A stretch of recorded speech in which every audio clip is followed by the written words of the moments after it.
मेरी शादी 2 साल पहले रिया नाम की लड़की के साथ हो गई थी। रिया मेरी पत्नी का नाम है। मुझे रिया बहुत ज़्यादा पसंद थी, लेकिन मैं गरीब परिवार से बिलोंग करता था, इसलिए रिया के पेरेंट्स हमारी शादी के लिए राज़ी नहीं हो रहे थे। फिर एक दिन रिया के पेरेंट्स ने मेरे आगे एक शर्त लाकर रख दी कि अगर हमारी बेटी से शादी करनी है तो तुम्हें हमारा घर जमाई बनना होगा। मैं रिया से बहुत ज़्यादा प्यार करता था, इसलिए घर जमाई बनने के लिए तैयार हो गया था। रिया अपने माता पिता की इकलौती बेटी थी और इतनी ज़्यादा लाडली थी कि उसके माता पिता अपनी बेटी को अपनी आंखों से 1 मिनट के लिए भी ओझल नहीं होने देते थे। और यही वजह थी कि उन्होंने मेरे आगे घर जमाई होने की शर्त रखी थी। इसी तरह से मेरी शादी रिया के साथ हो गई थी और मैं अपनी ससुराल में रहता हूँ। वैसे तो मैं भी अपने माता पिता का इकलौता बेटा था और मेरी 2 बड़ी बहनें थीं। मैंने किसी का कोई ख्याल नहीं किया और बस रिया से शादी करके घर जमाई बन गया और उसकी खातिर अपने माता पिता का साथ और उनका घर तक छोड़ दिया। मेरी माँ मुझसे बहुत प्यार करती थी। मैं उनका इकलौता और सबसे छोटा बेटा था। मेरी माँ चाहती थी कि वो मेरे लिए चांद से दुल्हन लेकर आएगी। हम भले से ही गरीब हैं, लेकिन मैं अपने माता पिता का एक ही बेटा हूँ, इसलिए उनका सपना था कि वो मेरी शादी खूब धूमधाम से करेंगे। लेकिन रिया से शादी करके मैंने उनका मन तोड़ दिया और उनका साथ भी छोड़ दिया। मेरे पिता तो बीमार रहते थे, फिर 2 जवान बहनों का साथ जिनकी शादी भी करनी थी। मेरे माता पिता और बहनों को सिर्फ मुझसे ही उम्मीद थी और मैंने उनकी उम्मीदों को तोड़ दिया था। मैं अपनी फैमिली को छोड़कर अपनी पत्नी के घर में रहने लगा था। ससुराल वालों ने कहा था कि हम तुम्हें अपना बेटा समझकर अपने साथ रखेंगे, लेकिन ऐसा कहाँ होता है। जो दामाद घर जमाई बन जाता है उसे बेटा नहीं समझा जाता, बल्कि उसे तो घर का नौकर समझा जाता है। मुझे रिश्तों की कोई कमी नहीं थी। मेरी अभी ज़्यादा उम्र भी नहीं थी। मैं देखने में बहुत स्मार्ट था और साथ ही साथ बहुत मेहनती था। इसी वजह से मेरे रिश्ते भी आना शुरू हो गए थे। मैंने भी यही सोचा कि रिया बहुत खूबसूरत लड़की है और फिर इतने अमीर माता पिता की इकलौती बेटी है। जब मैं शादी के बाद रिया के घर चला जाऊंगा तो अपने माता पिता की भी कुछ हेल्प कर दूंगा, लेकिन ऐसा कुछ भी नहीं हो सका था। रिया के पेरेंट्स ने मेरे आगे शर्त रख दी थी कि अगर तुमने पेरेंट्स से किसी तरह का कोई कांटेक्ट रखा तो हम तुम्हें अपने घर से निकाल देंगे और अपनी बेटी के साथ तुम्हारा रिश्ता भी ख़त्म कर देंगे। बस इसी वजह से मेरा दिल नहीं मानता था और मैंने अपनी फैमिली से दूरियां बढ़ा ली थी। मेरी ससुराल में मेरे सास ससुर, मेरी पत्नी का बड़ा भाई और मेरी पत्नी ही थे। रिया के पिता तो ज़्यादातर अमेरिका में ही रहते थे। वो कभी कभी ही घर आते थे और अब मैं भी इन लोगों के घर का ही मेंबर बन गया था। मैं अपनी पत्नी का हर कहना मानता था। कभी मेरी पत्नी के साथ झगड़ा नहीं हुआ था। रिया के साथ शादी करके मुझे बहुत अच्छा लगता था। ऐसा लगता था जैसे मेरे जैसा खुशनसीब तो इस दुनिया में कोई नहीं, जिसे रिया जैसी खूबसूरत और अमीर लड़की मिली है। रिया की फैमिली में मेरी बहुत तारीफ की जाती थी। रिया भी मेरे साथ बहुत खुश थी। मेरे ससुराल में बहुत सारे नौकर थे। मेरी शादी को जब 1 साल हो गया था तो मेरे ससुराल में मैंने बड़ी ऐश की ज़िंदगी गुजारी थी। बस मैं अपनी पत्नी के साथ रहता था और अपनी पत्नी का ख्याल रखता था। बाकी मुझे किसी बात की कोई टेंशन नहीं थी। खाना पीना, कपड़े और मेरी ज़रूरत की हर चीज़ मुझे टाइम से पहले ही मिल जाती थी। मुझे काम पर भी जाना नहीं पड़ता था, क्योंकि मेरे ससुराल वालों का यही कहना था कि तुम हमारी बेटी का ख्याल रखो। रिया को किसी तरह की कोई भी परेशानी नहीं होनी चाहिए, इसलिए मैं ज़्यादातर ध्यान अपनी पत्नी की तरफ ही रखता था। घर में इतने सारे नौकर थे कि घर का कोई मेंबर कोई भी कामकाज नहीं करता था। सारे काम नौकर ही करते थे। इस 1 साल में मेरी ज़िंदगी किसी महाराजा से कम नहीं गुजरी थी। जब से मेरी शादी हुई थी और मैं अपनी ससुराल में आया था, तब से खाना बनाने वाला सिर्फ एक ही शेफ़ था, जो कि बहुत पुराना था और अभी तक मेरे ससुराल के अलावा वो और कहीं दूसरी जगह नौकरी नहीं करता था। वो एक अच्छा और ईमानदार नौकर था, तभी तो मेरे ससुराल वालों ने उसे अपने घर में रखा हुआ था। वरना आजकल के हालात तो ऐसे हैं कि अमीर लोग घर में नौकर रखते हुए भी बहुत डरते हैं, लेकिन ये नौकर भरोसे वाला था। उसका काम यही था कि वो अपने बचपन से ही मेरे ससुराल में दोनों टाइम का खाना बनाने आता था। नाश्ता बनाने के लिए एक अलग नौकर था। ये नौकर खाना भी बहुत अच्छा बनाता था और घर वालों को इसी के हाथ का खाना पसंद आता था। मुझे वो आदमी कभी बुरा नहीं लगा था, क्योंकि उसका काम सिर्फ इतना ही होता था कि वो दोपहर और रात का खाना बनाता था और उसको बंगले के पीछे रहने के लिए एक कमरा भी दिया गया था। मैं अपनी ससुराल में बहुत खुश था। मेरी पत्नी तो अपनी माँ के साथ किटी पार्टी या फिर शॉपिंग के लिए हर दूसरे तीसरे दिन जाती रहती थी और मेरा साला, जो कि ऑफिस संभालता था, वो सारा दिन ऑफिस में रहता था। अब बचा मैं, तो मुझे कोई काम नहीं होता था, इसलिए मैं घर में सारा दिन फ्री रहता था। घर में वही नौकर राजू दोपहर और रात का खाना बनाता था। मैं उसी के साथ बातचीत करता रहता था। इसी तरह से मेरा सारा दिन गुजर जाता था। मुझे राजू के साथ बातें करके बहुत अच्छा लगता था, क्योंकि इस घर में मुझसे इस तरह से बात करने वाला कोई भी नहीं था जैसे राजू किया करता था। मगर फिर एक दिन राजू ने काम छोड़ दिया था। वो शादी करके अपनी पत्नी को गांव लेकर चला गया था और उसके बाद वो गांव में ही शिफ्ट हो गया था। अब राजू की जगह किसी दूसरे नौकर को तो काम पर रखना ही था। अब इतनी जल्दी कोई नया नौकर मिलना तो इतना आसान काम नहीं, और अगर मिल भी जाता तो वो राजू जैसा नहीं होता जितना ईमानदार और मेहनत से काम करने वाला राजू था। मगर अब क्या किया जाता, कुछ न कुछ तो करना ही था। आखिरकार वो दोनों टाइम का खाना बनाता था और हमें इस जैसे काम करने वाला और खाना बनाने वाले नौकर की ज़रूरत थी। मैं घर में रहकर सारे नौकरों की देखभाल किया करता था और नए नौकर की जिम्मेदारी भी अब मुझ पर ही थी। कुछ दिन तो इसी तरह से गुजर गए थे। मेरी पत्नी ने भी नौकर ढूंढने के लिए मुझ पर जोर डाला था, लेकिन मैंने एक दो नौकर से बात की थी काम पर आने के लिए, तो नौकर तैयार हो जाते थे, लेकिन हमें नौकर को परमानेंट अपने घर पर रखना था। लगभग 4-5 दिन तो हमारे ऐसे ही गुजर गए थे और फिर मेरी पत्नी ने कहा कि जब तक नौकर नहीं आ रहा तब तक तुम्हें खाना बना लो। मुझसे परफेक्ट खाना बनाना नहीं आता था, मैं क्या कर सकता था, लेकिन अपनी पत्नी के कहने पर मैंने ये भी कर लिया। मैंने YouTube से रेसिपी देख देख कर खाना बनाना सीख लिया और इसी तरह से खाना बनाने लगा। जब से मेरी शादी हुई थी तब से मैं ज़्यादा काम नहीं करता था, इसलिए अब जब मैंने खाना बनाना शुरू कर दिया था तो मुझे एक टाइम का खाना बनाकर ही बहुत थकान हो जाती थी। मेरे हाथ का खाना घर में सबको बहुत पसंद आया था। मेरी सास का कहना था कि अब तुम ही खाना बनाया करो, लेकिन मैं बहुत ज़्यादा थक जाता था। अब मैंने कुछ भी करके ठान लिया था कि मैं नौकर ही ढूंढ कर रहूँगा। मैंने काफ़ी दिनों तक शेफ़ की तलाश की, लेकिन मुझे कोई नहीं मिला था। मेरी सास और पत्नी को तो मेरे बनाए हुए खाने की लत लग गई थी। उन्होंने कहा कि अब तुम्हें नौकर ढूंढने की कोई ज़रूरत नहीं, हमें तुम्हारे हाथ का खाना बहुत पसंद आया है, इसलिए अब से घर में कोई नौकर नहीं आएगा और तुम ही खाना बनाया करोगे। लेकिन मैं खाना बनाकर बहुत थक जाता था, क्योंकि अब मेरी काम करने की आदत बिल्कुल ख़त्म हो गई थी। मैंने अपने एक पुराने दोस्त से बात की। मेरा दोस्त एक होटल में शेफ़ की नौकरी करता था। मैंने उसको फ़ोन करके अपनी ससुराल में नौकरी के बारे में बताया। वो आने के लिए तैयार हो गया था, लेकिन अभी कुछ दिन उसे अर्जेंट काम था, इसलिए उसने अभी कुछ दिन के लिए मुझसे टाइम मांगा था। फिलहाल इन दिनों मैंने ही खाना बनाया। जैसे भी हुआ मैंने ही इस काम को किया और अपने दोस्त के आने का इंतज़ार करने लगा कि अब मेरा दोस्त आ जाएगा तो मुझ पर से इस काम की जिम्मेदारी ख़त्म हो जाएगी, क्योंकि मुझे पता था कि मेरा दोस्त बहुत अच्छा खाना बनाता है और मेरे ससुराल वालों को उसके हाथ का खाना बहुत पसंद आएगा। उसके बाद उन लोगों का ध्यान मुझ पर से भी हट जाएगा।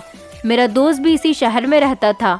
कुछ दिनों के बाद मेरा दोस्त मेरी ससुराल आ गया था, लेकिन जब उसने परमानेंट नौकरी करने की बात सुनी तो उसने मना कर दिया, क्योंकि वो दिन रात यहाँ पर नहीं रह सकता था। उसका अपना भी परिवार था। लेकिन उसने एक लड़के के बारे में बताया जो कि उसके जैसे ही अच्छा खाना बनाता है। उसने बताया कि वो परमानेंट नौकरी ज़रूर कर लेगा। मेरे दोस्त ने उस लड़के को घर बुलवा लिया और वो लड़का परमानेंट नौकरी करने के लिए तैयार हो गया था।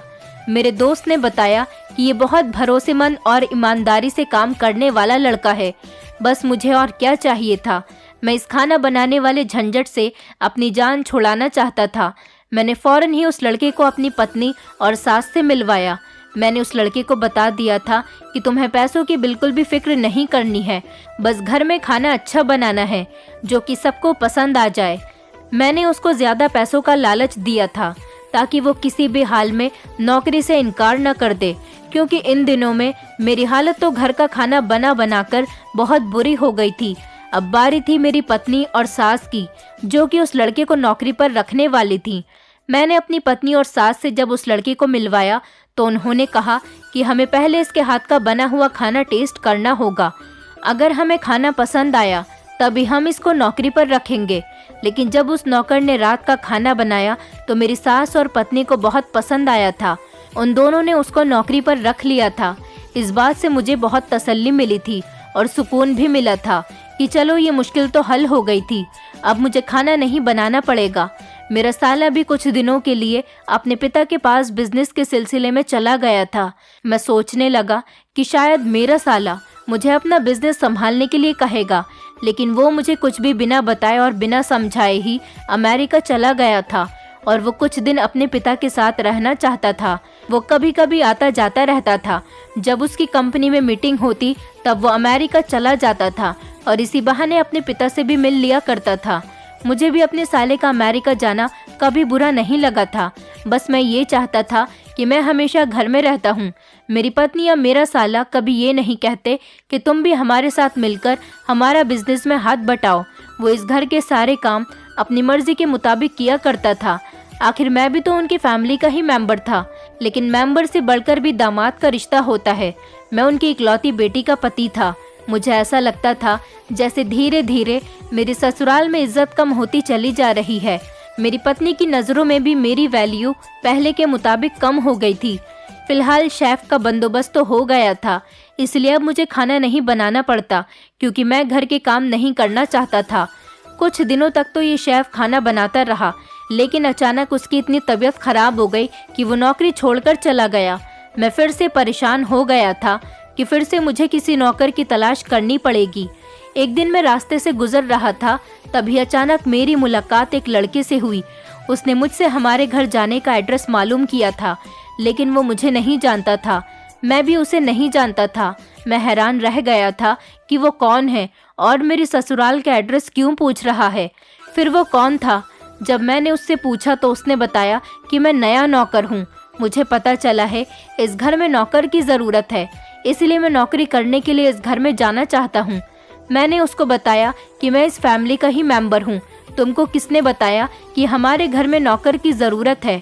उसने कहा कि मुझे इस घर के पुराने नौकर ने भेजा है। इसका मतलब था कि इस लड़के को राजू ने भेजा था। राजू, जो कि मेरी ससुराल का बहुत पुराना नौकर था। राजू का नाम सुनते ही मैं पहचान गया था कि उन्होंने इस लड़के को नौकरी के लिए हमारे घर पर भेजा है। उस लड़के को देखकर मुझे थोड़ी हैरत हुई थी। वो कहीं से भी नौकर नहीं लग रहा था। वो हैंडसम, स्मार्ट और कम उम्र का लड़का था। मैं उसे अपने साथ घर पर ले गया था, जबकि घर में उस टाइम कोई भी नहीं था। मेरी पत्नी और सास दोनों ही ज़्यादातर घर से बाहर रहती थी। वो लड़का गरीब था, लेकिन इतना ज़्यादा स्मार्ट था कि उसे देखकर कोई नहीं बता सकता था कि ये लड़का गरीब है। मैंने यही सोचा कि गरीब लोग भी तो खूबसूरत हो सकते हैं, और हो सकता है बेचारे की कोई मजबूरी है, तभी वो नौकरी करने के लिए तैयार है। यही सोचकर मैंने उससे ज़्यादा सवाल जवाब नहीं किए थे और उसे काम समझाने लगा था। वो सारा काम समझ गया था। मैंने उसे सैलरी के बारे में जब पूछा तो उसने कहा कि साहब, आप मुझे अपनी खुशी से जितने भी पैसे दोगे मैं वो खुशी खुशी रख लूँगा।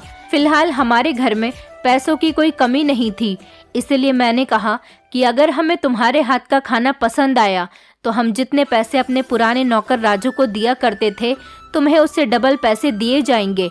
और पूछा भी था कि अगर तुम्हें अभी पैसों की ज़रूरत हो तो तुम्हें अभी भी पैसे मिल सकते हैं, मगर उसने इस बात से भी इनकार कर दिया था। इससे पहले ये लड़का एक जगह और काम किया करता था। उसने बताया कि उस घर में उससे बहुत ज़्यादा काम लिया जाता था और उसके मुताबिक पैसे भी नहीं देते थे। वो लड़का बहुत खुश हो गया था और आज से ही काम पर लग गया था। मुझे भी तसल्ली हो गई थी कि चलो अच्छा हुआ, मुझे फिर से नौकर की तलाश नहीं करनी पड़ी। नौकर खुद चलकर हमारे घर आ गया और ये भी सुकून हो गया था कि ये नौकर राजू का भेजा हुआ लड़का है। राजू ने भी इसको सारा काम समझा दिया होगा। जैसे राजू समझदार और ईमानदार था, ये भी उसी के जैसा होगा। और अब वो दोपहर का खाना बनाने के लिए किचन में तैयारी करने लगा था। लगभग 2 घंटे मेहनत करने के बाद उसने खाना तैयार कर दिया था। मैंने खाना टेस्ट किया तो मुझे खाना बहुत पसंद आया था। मुझे खुशी हुई थी क्योंकि उसने जल्दी और अच्छा खाना बना लिया था। बस आज से उसकी नौकरी हमारे घर में पक्की हो गई थी। मैंने उसे सब कुछ बता दिया था कि तुम्हें अब इसी घर में रहना है और यहाँ के कामकाज संभालने हैं।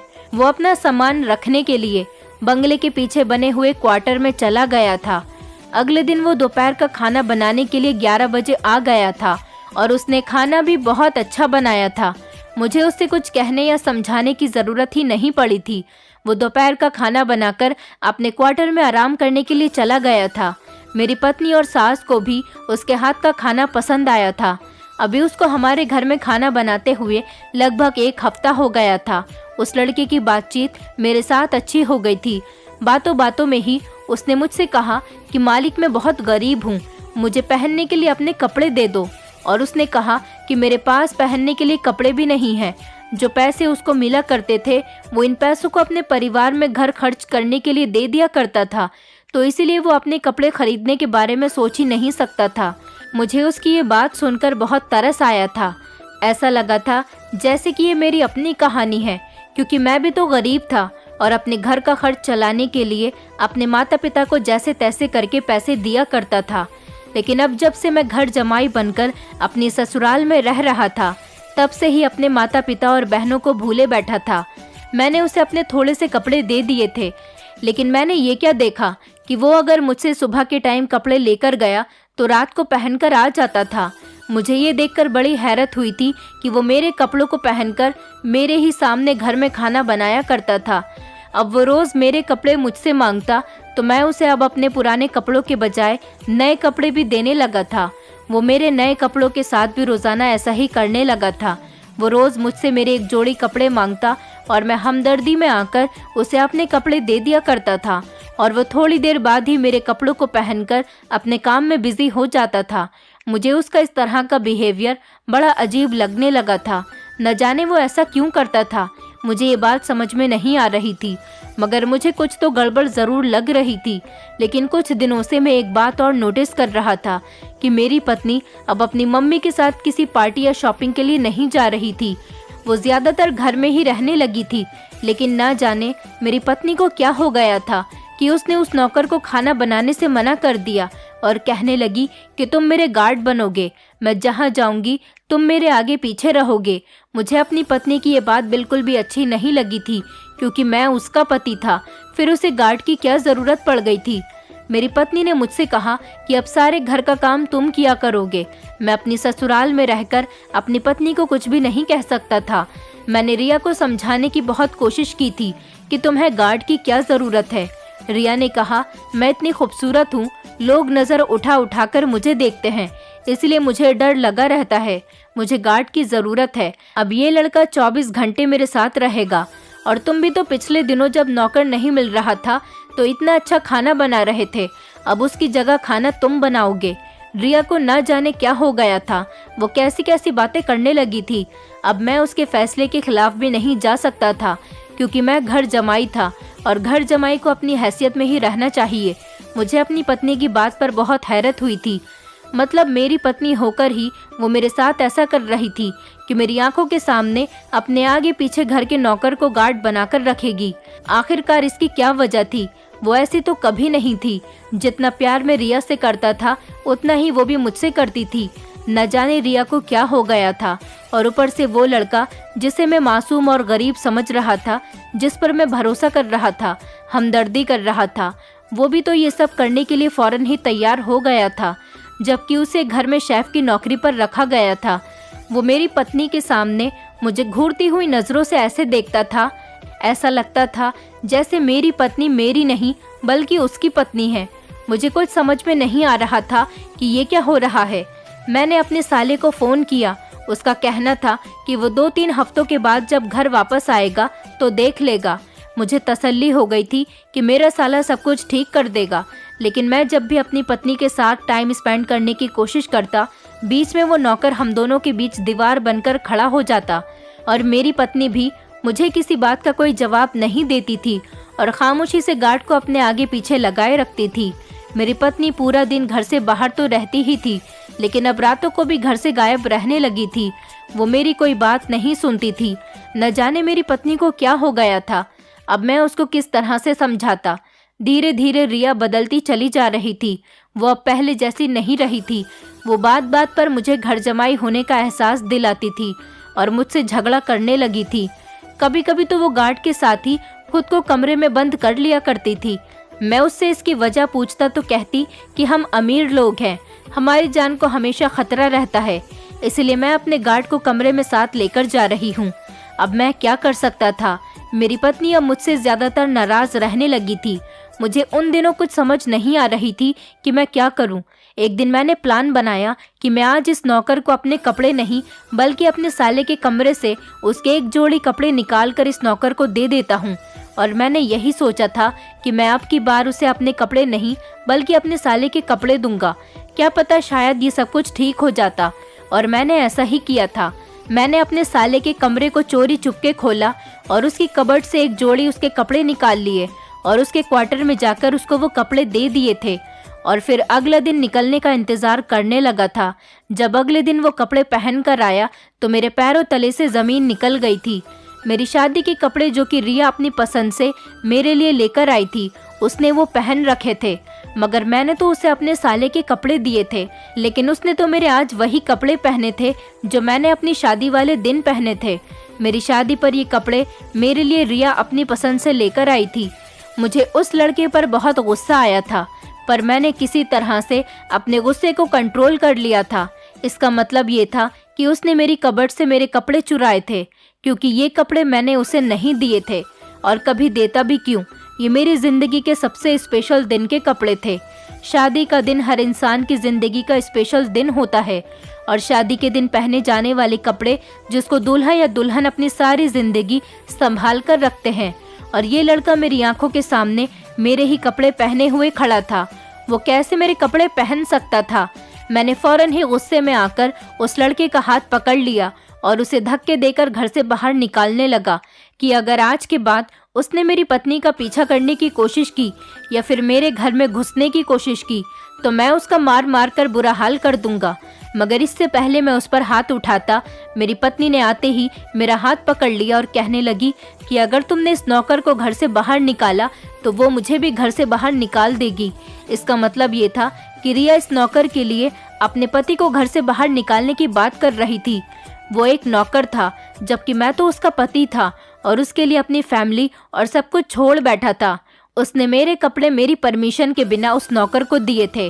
मैं ऐसे इंसान को अपने घर में हरगिज बर्दाश्त नहीं कर सकता था। लेकिन मेरी पत्नी ने जो बात मुझे बताई उसे सुनकर मेरे होश उड़ गए थे। मेरी पत्नी ने बताया कि पहली बात तो ये है कि ये घर तुम्हारा नहीं है, ये घर मेरा है, मेरे मम्मी पापा का है। तुम शायद भूल रहे हो, तुम घर जमाई हो, इसलिए तुम्हारा इस घर की किसी भी चीज़ पर इतना हक नहीं है जितना कि मेरा है। और दूसरी बात ये कि ये सूट इसको मैंने पहनने के लिए दिया है, मेरी कबर्ड से निकाल कर। मेरी पत्नी का कहना था कि ये कपड़े मुझसे ज़्यादा उस पर अच्छे लग रहे थे, इसलिए उसको पहनने के लिए दे दिए। और मेरे सामने ही रिया उस नौकर की तारीफ कर रही थी। वो मुझे और उस नौकर को एक जैसा क्यों समझ रही थी। वो काम करने वाला मामूली सा नौकर था और जबकि मैं तो उसका पति, उसका सब कुछ था। मेरी पत्नी बदल गई थी। क्या मेरी पत्नी उस लड़की की स्मार्टनेस की वजह से बदल गई थी, जबकि मैं रिया से मोहब्बत करता था। रिया और मेरी लव मैरिज हुई थी। रिया के माता पिता ने मेरे आगे शर्त रखी थी कि मैं उनकी बेटी का हमेशा ख्याल रखूंगा और उनके घर में ही रहूंगा। और मैंने अपने ससुराल वालों की शर्त के मुताबिक वैसा ही किया था। इस सब में रिया की फैमिली से ज़्यादा रिया की खुशी थी और मैं रिया की खुशी की खातिर कुछ भी करने के लिए तैयार था। और शादी के दिन से लेकर अब तक मैं रिया का कहना मानता चला आ रहा था। मैंने रिया के आगे कभी किसी को अहमियत नहीं दी थी और रिया भी मेरे अलावा किसी और को पसंद नहीं करती थी। न जाने अब रिया को क्या हो गया था, वो क्यों इतनी ज़्यादा बदलती जा रही थी। मुझे इसकी कोई वजह समझ में नहीं आ रही थी। फिलहाल दिन इसी तरह से गुजर रहे थे। ये बात रिया की मम्मी और उसके भाई को अभी तक पता नहीं थी। मेरा साला अभी तक अमेरिका से वापस नहीं आया था। ये बात अभी रिया की मम्मी को नहीं पता थी कि वो मुझसे ज़्यादा उस नौकर को अहमियत दे रही है। रिया की मम्मी को इतनी फुर्सत ही नहीं होती थी कि वो ढंग से किसी से बात भी कर सके, इसलिए उनको अभी तक कुछ पता नहीं था। और इधर मेरी पत्नी का बिहेवियर मेरी तरफ से बिल्कुल बदल गया था। वो मुझसे तो कोई बात ही नहीं करती थी, हमेशा उस नौकर के साथ ही घूमती फिरती रहती थी। वो कभी उसके साथ शॉपिंग पर जाती तो कभी मूवी देखने। रिया मुझसे कहती कि घर का सारा काम अब तुम ही किया करोगे, जो काम ये लड़का करता था अब वही काम तुम करोगे। मैंने अपनी पत्नी से इनकार किया तो उसने मुझे घर से निकाल देने की धमकी दी। मैं इस घर से नहीं निकलना चाहता था, क्योंकि जिस दिन से मैंने रिया से शादी की थी मेरे माता पिता मुझसे बहुत ज़्यादा नाराज़ थे। अब मुझे अपने घर पर किसी भी हाल में नहीं रखते। मेरे साले का कहना था कि मैं बस उसके आने तक का इंतज़ार करूं, वो आकर सब कुछ ठीक कर देगा।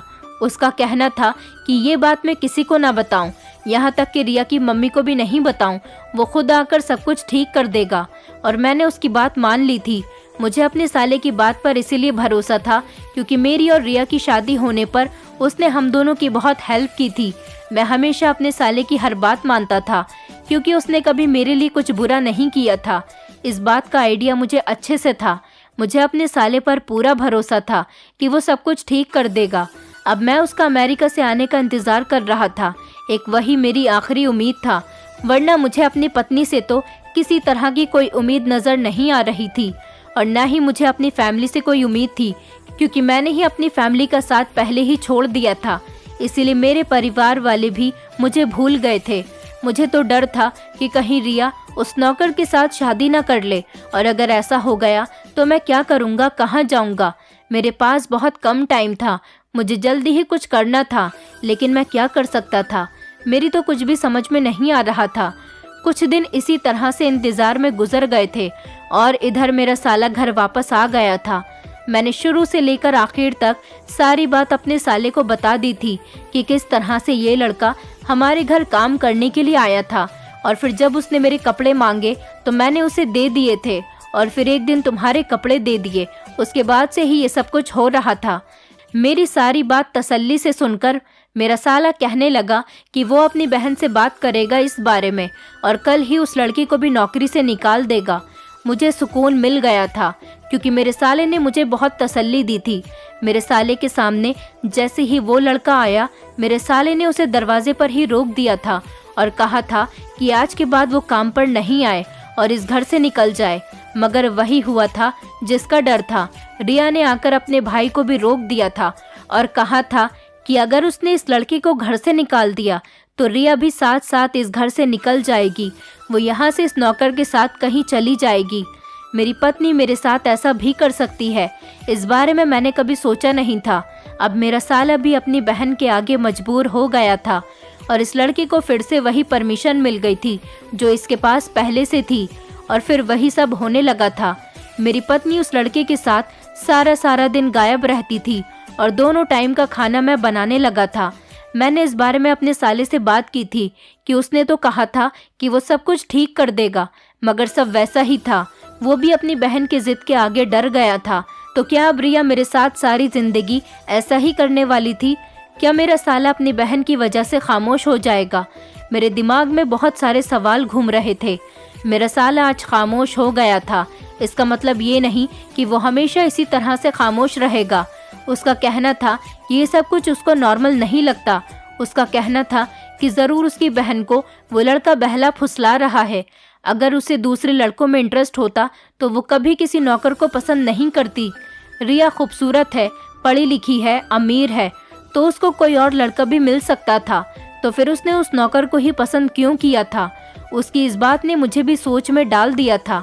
माना कि वो नौकर स्मार्ट था, कम उम्र का लड़का था, लेकिन था तो वो गरीब और अंगूठा छाप लड़का। था तो मैं भी वैसा ही, लेकिन मैं रिया की पसंद और उसकी मोहब्बत था। और फिर रिया की और मेरी शादी हो चुकी है, इसके बावजूद भी वो उस नौकर को क्यों पसंद कर रही है? इस तरह से मुझे अपने साले की बात बिल्कुल ठीक लग रही थी। तो फिर इन सब की क्या वजह थी? मुझे कुछ समझ नहीं आ रहा था। मेरे साले ने बताया कि ज़रूर उस नौकर ने रिया पर जादू टोना किया होगा, तभी तो वो उसके वश में आ गई है और उसी की साइड से बोल रही है। मेरे साले ने बताया कि कम उम्र के लड़के आजकल इन चक्करों में पड़ते जा रहे हैं। ज़रूर उसने कुछ किया था जो हर रोज़ वो लड़का मेरे कपड़े ले जाता था और जब अगली बार घर में आता तो कपड़ों को पहन कर आता था। इसके पीछे ज़रूर कोई वजह थी और वो यही वजह थी कि ज़रूर उसने कोई जादू टोना किया था। मुझे अपने साले की बात पर पक्का यकीन तो नहीं आ रहा था, मगर जिस तरह से उसने मुझे बताया था उस हिसाब से तो मुझे सब कुछ सही लग रहा था। मैंने इस बारे में अपने एक दोस्त से बात की कि वो एक तांत्रिक बाबा को जानता था। वो मुझे अपने साथ तांत्रिक बाबा के पास लेकर चला गया। मैंने तांत्रिक बाबा को अपनी सारी बात बता दी।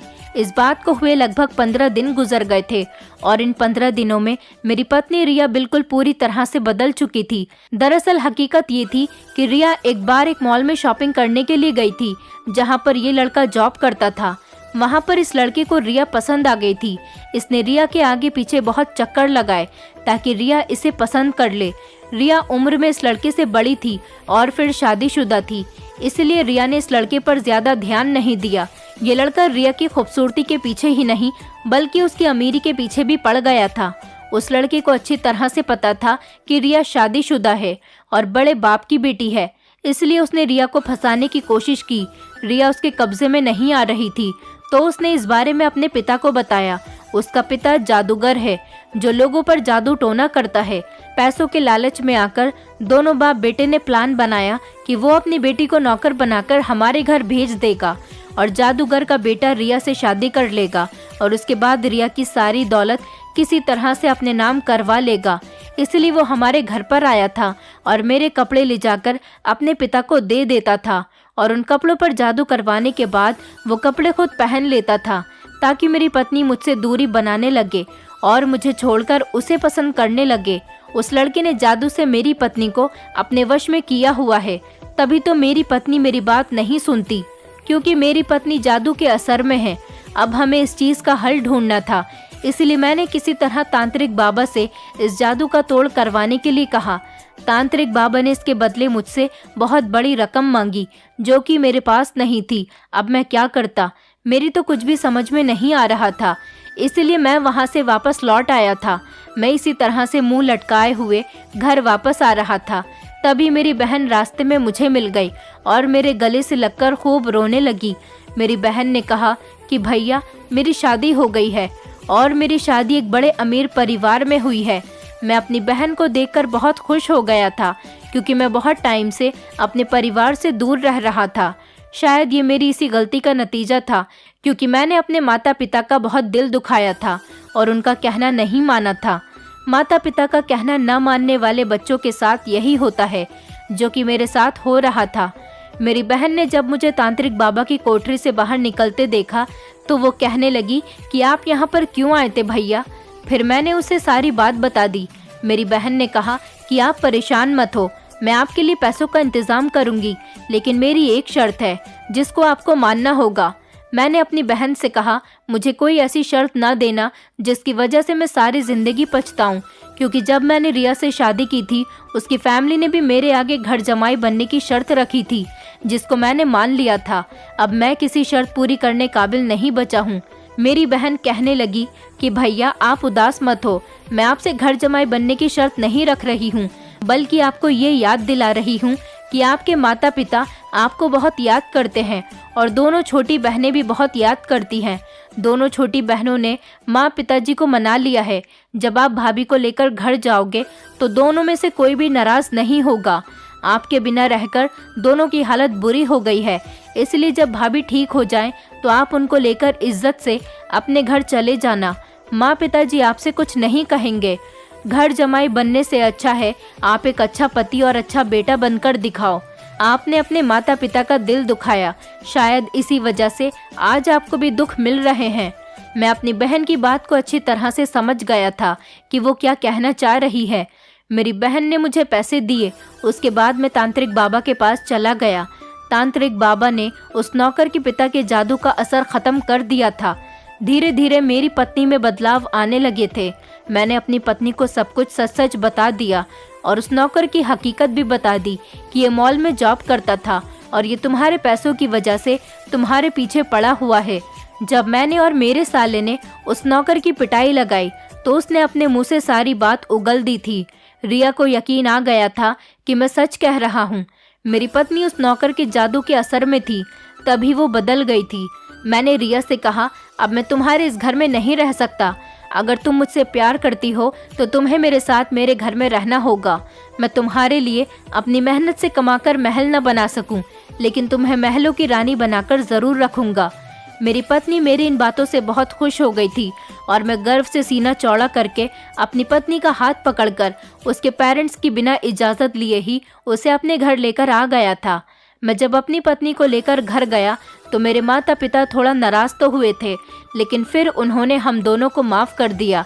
इसी तरह से धीरे धीरे दिन गुजरते चले गए, फिर महीने और फिर कुछ साल गुजर गए। आज ज़िंदगी इतनी आगे बढ़ गई है कि मैं एक घर जमाई आज बड़े से कार शोरूम का मालिक बन गया हूँ। आज मैं अपनी पत्नी को सच में महलों की रानी बनाकर रखता हूँ और मेरी पत्नी मेरे साथ बहुत खुश रहती है। कुछ लोग कहते हैं कि जादू टोना सब कहने की बातें होती हैं, लेकिन कभी कभी यही जादू आपकी हकीकत खोल कर रख देता है और हमें कभी भी ऐसे लोगों को अपने घर में नौकरी पर नहीं रखना चाहिए जिनकी हमें जान पहचान न हो। उस नौकर ने हमसे ये भी झूठ कहा था कि उसको राजू ने हमारे पास भेजा था। नौकर की सच्चाई तो तांत्रिक बाबा की वजह से खुलकर सामने आ गई थी, वरना मैं आज अपनी पत्नी से दूर होता। दोस्तों, मैं आपसे यही कहना चाहती हूँ कि आपके माता पिता आपके भले के लिए ही आपको किसी काम से रोकते हैं, इसलिए अपने माता पिता की बात को कभी मत टालना और उनका साथ मत छोड़ना। हम उनके बुढ़ापे की लाठी हैं, अगर लाठी ही नहीं रहेगी तो बूढ़ा कैसे चल सकेगा। इसी तरह से एक दिन कभी हमारा दौर भी आएगा जब हमारे बच्चे हमारे साथ ऐसा करेंगे, तब हमें पता चलेगा कि हमने अपने दौर में उनके साथ कितना गलत किया। इसलिए अपने माता पिता का आदर और सम्मान करें। दोस्तों, उम्मीद करती हूँ आपको हमारी कहानी पसंद आई होगी। कहानी पसंद आई है तो वीडियो को लाइक करें, चैनल पर नए हैं तो चैनल को सब्सक्राइब करें और हाँ, नोटिफिकेशन बेल को ज़रूर दबाएं ताकि अगली अपडेट सबसे पहले आपको मिले।